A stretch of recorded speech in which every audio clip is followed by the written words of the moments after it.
আসসালামু আলাইকুম ওয়া রাহমাতুল্লাহি ওয়া বারাকাতুহু। আলহামদুলিল্লাহি রাব্বিল আলামিন ওয়াসসালাতু ওয়াসসালামু আলা সাইয়্যিদিল আমবিয়া ওয়াল মুরসালিন ওয়া আলা আলিহি ওয়া আসহাবিহি আজমাইন। প্রাণপ্রিয় দর্শক, দেশ দেশের বাইরে পৃথিবীর যে প্রান্ত থেকে টেলিভিশন সেটে অথবা সোশ্যাল মিডিয়ার মাধ্যমে আমাদের সাথে শরীক হয়েছেন, আমি ইসমাইল ইবনে মুজাম্মেল হক আপনাদেরকে স্বাগত জানাচ্ছি এখন টেলিভিশনের পর্দায় রমাদানের এই পবিত্র সময়টিতে। ফার্মফ্রেশ নিবেদিত সংযমের অর্থনীতি অনুষ্ঠানটির সহ পৃষ্ঠপোষকতায় রয়েছে ইজি ফ্যাশন। নিশ্চয়ই আপনার প্রতীক্ষিত আয়োজন। প্রতিদিন এই সময় আমরা হাজির হই। আমাদের স্টুডিওতে থাকেন একজন বিশিষ্ট অতিথি। আজকে পরিচয় করিয়ে দিচ্ছি। আমরা স্টুডিওতে আজকে পেয়েছি দৈনিক প্রথম আলোর জ্যেষ্ঠ সহ সম্পাদক মঞ্জুরুল হক। আসসালামু আলাইকুম। ওয়ালাইকুম আসসালাম রহমতুল্লাহ। মোহতারাম ভাই, আপনাকে স্বাগত জানাচ্ছি আমাদের স্টুডিওতে। শুকরিয়া ভাই। বারাকাল্লাহু ফিক। ভাই, আজকে আমি বিষয় বলবো না, আপনি কোন বিষয়ে আজকে আলোচনা উপহার দিতে চান? আমাদের সংযমের অর্থনীতি, একজন মোমেনের যে কোনোভাবে অর্থনীতির সাথে সম্পর্কিত। আমি একটু ভূমিকা কেন্দ্রিক কথা যদি আপনার কাছ থেকে নিয়ে নিই, এরকম আয়োজনটা আপনার কাছে কেমন লাগছে, বা এই আয়োজনটা কেন অনন্য আপনার কাছে কি মনে হয়? তারপরে বিষয়ে আসবো। আচ্ছা, এক নম্বর হলো যে রমজান মাস। জি। তো এটাকে সবাই বলে সংযমের মাস। জি। এমনিতেও যে তার ক্ষুধা বৃত্তি, জৈবিক বৃত্তি, এগুলো থেকে সে একটু নিজেকে একটু কন্ট্রোল করবে। তো সেখানে অর্থনীতিরও একটা সম্পর্ক আছে। কখনো তার অধিক কেনাকাটার একটা ব্যাপার হতে পারে, কখনো হতে পারে বেশি খাওয়ার একটা ব্যাপার হতে পারে, কখনো হতে পারে যে সে বেশি ঘুমিয়ে পড়লো কিনা, অন্যান্য সময়ের মতো অলসতা করলো কিনা, সব কিছু থেকে সে একটু ইবাদতের দিকে একটু ঝুঁকবে। অবশ্যই এই প্রশ্নটা আসলে কেন রাখলাম, হয় না আমরা অনেক সময় অনুষ্ঠান দেখারও তো ইনভাইট করি, অথবা আমরা যখন আমাদের সোশ্যাল মিডিয়াতে শেয়ার করি, তো অনুষ্ঠানের নাম দেখে মানুষ প্রথমে একটু ভয় পায় যে সংযমের অর্থনীতি, এটা ব্যাংকারদের।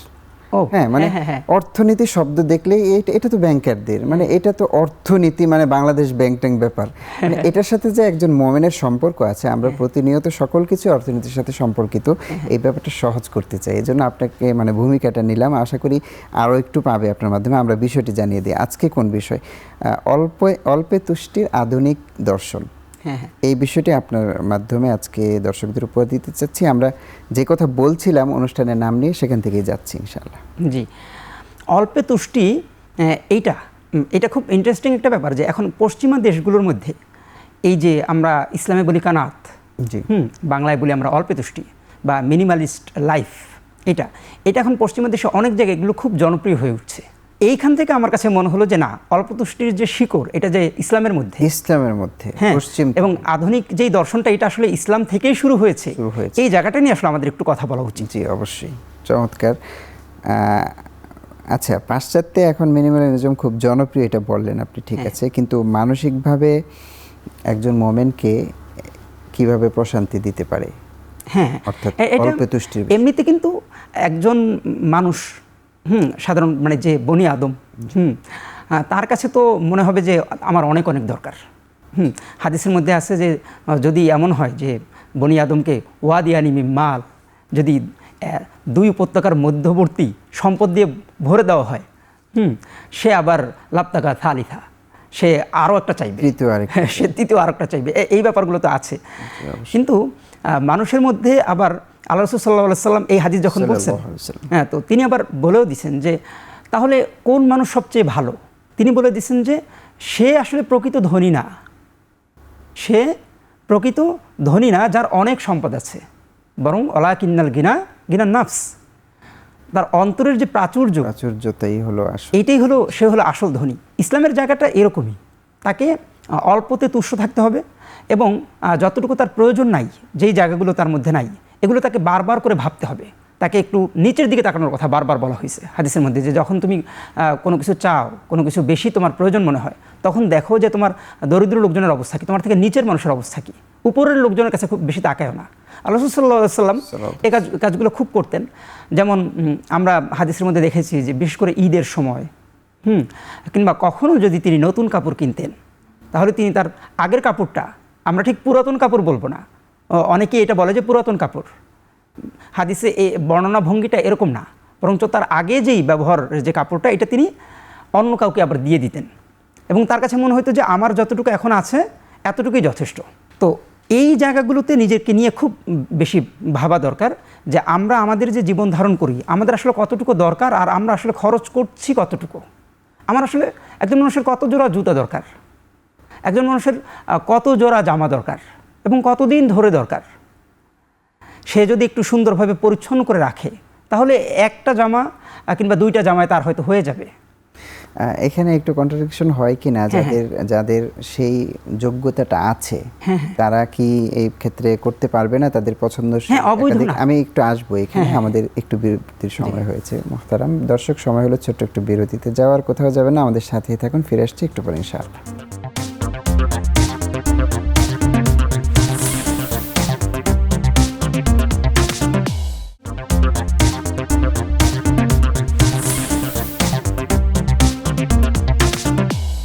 আল্লাহুম্মা সাল্লি ওয়া সাল্লিম ওয়া বারিক আলাইহি। দুরূদ ও সালামের সাথে স্বাগত জানাচ্ছি বিরতির পর আরও একবার দর্শক ফাউন্ডফ্রেশ নিবেদিত সংযমের অর্থনীতি আয়োজনে। অনুষ্ঠানটির সহ পৃষ্ঠপোষকতায় রয়েছে ইজি ফ্যাশন লিমিটেড। আমরা আজকে আলোচনা শুনছিলাম আপনাদের জন্য অল্পে তুষ্টির আধুনিক দর্শন নিয়ে। আমাদের স্টুডিওতে রয়েছেন দৈনিক প্রথম আলোর জ্যেষ্ঠ সহ সম্পাদক মঞ্জুরুল হক।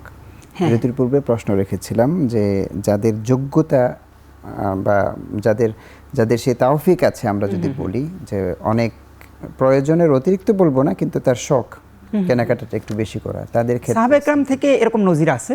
কিন্তু আমি একটা গল্প দিয়ে কথাটা মনে হয় যে বুঝাইলে সহজ হবে। যেমন খুব ধনী এক ছেলে, এক ধনী ঘরের এক সন্তান, তাকে স্কুলে একবার একটা রচনা লিখতে দেওয়া হয়েছে যে তোমার গরিব বন্ধু সম্পর্কে তুমি কিছু লেখো। অনেক অনেক ধনাঢ্য। তো সে লিখছিল যে আমার এক বন্ধু ছিল, সে খুবই গরিব। তাদের ঘরের 3টা এসির মধ্যে 2টাই নষ্ট হয়ে গেছে। একটা শুধুমাত্র তারা কোনো রকম তাদের জীবনযাপন করে। তাদের যাতায়াতের জন্য তাদের 3টা গাড়ি ছিল, তার মধ্যে সবচেয়ে যেটা ভালো গাড়ি সেটা এখন আর নাই। তাদের খুব কষ্ট হয় যেতে। তো এই কথাটা এই জন্য বললাম যে অনেক ধনাঢ্য তার কাছে গরিবের সংজ্ঞা হয়তো এরকম। তার কাছে হয়তো মনে হয়, এবং আমরা কখনো কখনো দেখি যে যারা একটু ভালো খেয়ে পরে কিংবা একটু দামি পোশাক আশাকে যিনি অভ্যস্ত, তার জন্য কষ্টের মাত্রাটা, আর যিনি একটু দরিদ্র ঘর থেকে বড় হয়েছেন তার জন্য চলাফেরার কষ্টের মাত্রাটা কিন্তু এক না। ব্যাপারগুলো একটু অন্যরকম হয়ে যায় আর কি। সাহাবে কেরাম থেকেও আমরা দেখেছি যে অনেক সাহাবী ছিলেন, তাদের সামর্থ্য ছিল এবং তারা একটু দামি পোশাক পরতেন, একটু সুন্দর পোশাক পরতে তারা ভালোবাসতেন, এবং তারা বলতেন যে আমি এইভাবে আল্লাহ তাআলার কৃতজ্ঞতা আদায় করছি, আল্লাহ তাআলা আমাকে দিয়েছেন এবং আমি এর জন্য কার্পণ্য করব না। দুইটা দিকই ইসলাম সামঞ্জস্য। সামঞ্জস্য। এই জন্যই কোরআনের মধ্যে সে আয়াত যে আল্লাযীনা ইযা আনফাকু লাম ইউসরিফু ওয়া লাম ইয়াকতুরু, সে কার্পণ্যও করবে না আবার সে অপচয় করবে না। এটা দৃষ্টিভঙ্গির উপর অনেকখানি নির্ভর করে যে সে কোন সমাজ, কোন পরিবারে সে বড় হয়েছে এবং কিভাবে তার জীবনধারা চলছে। আমরা বলি না হঠাৎ ধনী হওয়া, অথবা আদিকাল থেকেই তারা শরীফ শরীফ বংশের, এখন হঠাৎ ধনী হওয়ার পরে তার পূর্বের স্বভাবটা সে তাড়াতে পারছে না। এই ক্ষেত্রে ইসলাম তাকে, এগুলো খুবই ব্যালেন্সিং ব্যাপার এবং এগুলো খুব একটা জরুরি ব্যাপারও বটে যে মানুষ গ্রাজুয়ালি তার কন্ট্রোল করতে হয় সব কিছুর জন্য। এটা খুব খুব জরুরি। আমরা যেমন একটা 30 ডেজ রুলের কথা বলতে চাই যে একজন মানুষ যখন কিনবে তখন সে 30 দিন পর্যন্ত সে দেখবে যে আসলেই তার একটা প্রয়োজন আছে কিনা। যেমন দেখি এটা কিন্তু গ্রাজুয়ালি একটা মানুষের চেঞ্জ করার একটা মাধ্যম। এটা আমি দেখেছি সত্যি। এবং এটা কিন্তু হয় যে আসলে করা যায় কিনা।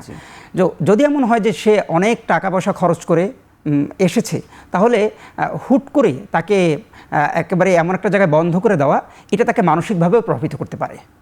আমি আমার ব্যক্তিগত অভিজ্ঞতা থেকে অনেক সময় দেখেছি যে অনেক মানুষ তারা ইমানদারি করতে গিয়ে মানে কখনো কখনো দেখা গেলো ছোট্ট একটা ব্যাপার যেগুলো হালাল বা হারামের সাথে সম্পৃক্ত না, কিন্তু তার দুরবাস্তব একটা ব্যাপার হয় না, এমন করতে গিয়ে সে এমন কিছু সিদ্ধান্ত নিয়ে ফেলে যেগুলো খুব কঠিন।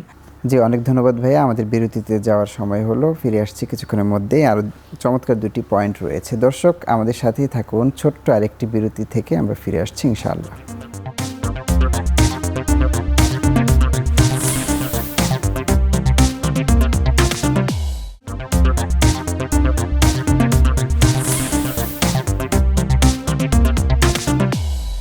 সুবহানাল্লাহ, আলহামদুলিল্লাহ। তাসবিহ ও তাহলিলের মাধ্যমে স্বাগত জানাচ্ছি বিরতির পর ফার্ম ফ্রেশ নিবেদিত সংযমের অর্থনীতি আয়োজনে। অনুষ্ঠানটির সহ পৃষ্ঠপোষকতায় রয়েছে ইজি ফ্যাশন।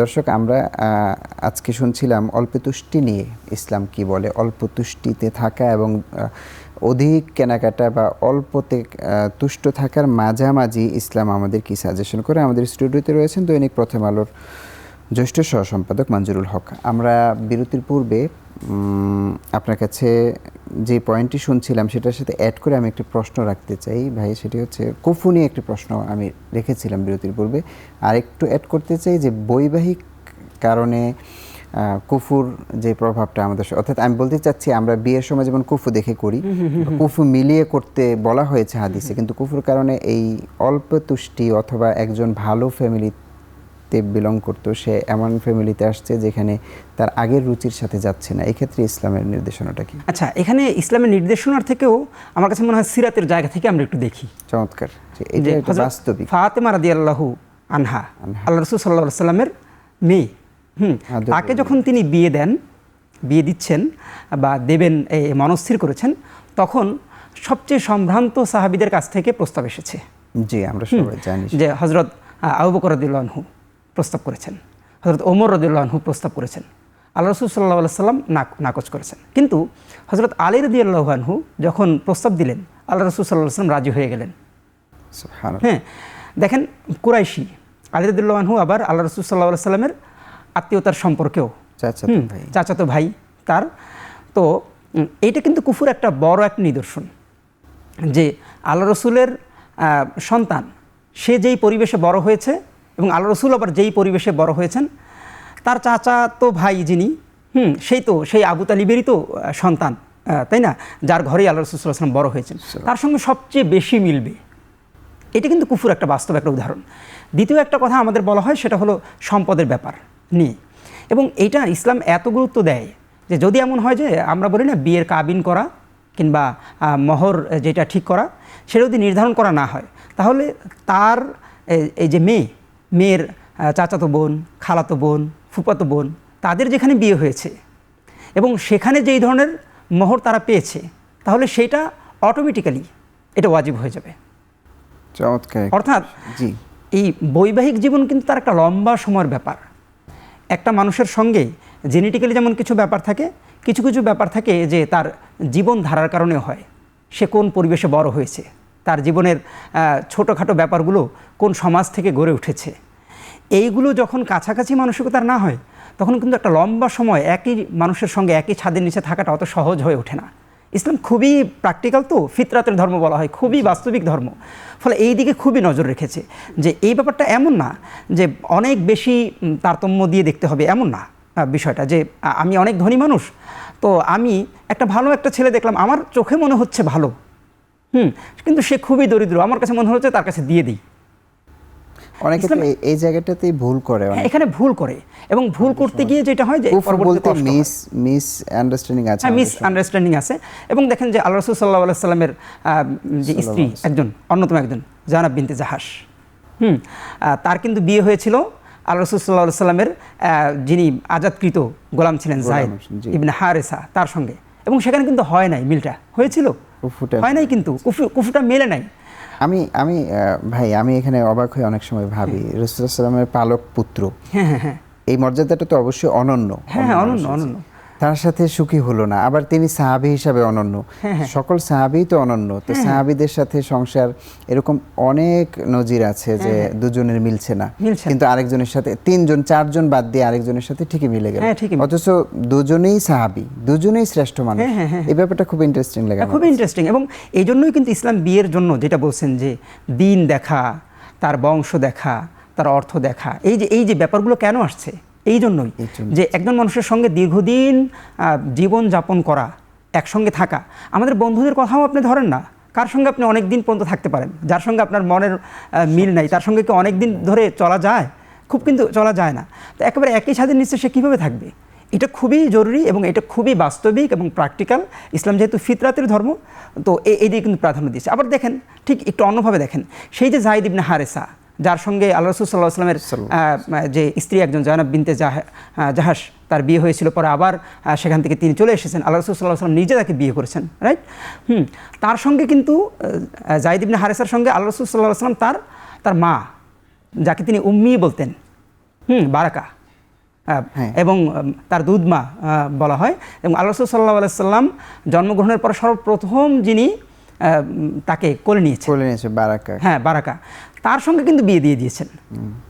এটা মজা করে আল্লাহ রাসূল সাল্লাল্লাহু আলাইহি ওয়াসাল্লাম বলেছিলেন যে তুমি কাকে বিয়ে করেছো? তুমি আমার মাকে। এটা কেন?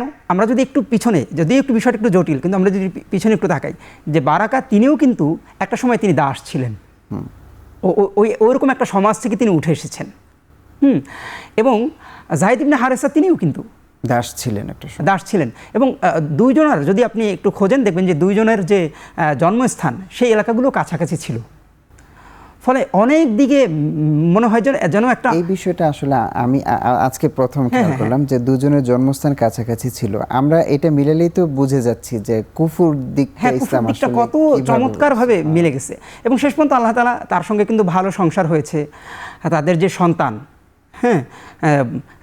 যার কি বলে এটাকে, ওসামা ইবনে যায়েদ, যিনি পরবর্তী আল্লাহ রাসূল সাল্লাল্লাহু আলাইহি ওয়াসাল্লামের একজন সেনাপতি হয়েছেন, আল্লাহ রাসূল একদম শেষ সেনাপতি, মৃত্যুর আগে, যার অধীনে আবু বকর রাদিয়াল্লাহু আনহু, ওমর রাদিয়াল্লাহু আনহুর মতো জলিলুল কদর সাহাবীকে তার অধীনস্থ করে দিয়েছেন, এবং যাকে সঙ্গে নিয়ে আল্লাহ রাসূল সাল্লাল্লাহু আলাইহি ওয়াসাল্লাম মক্কা বিজয়ের সময় একই উটের পিঠে যাকে সঙ্গে নিয়ে তিনি গেছেন।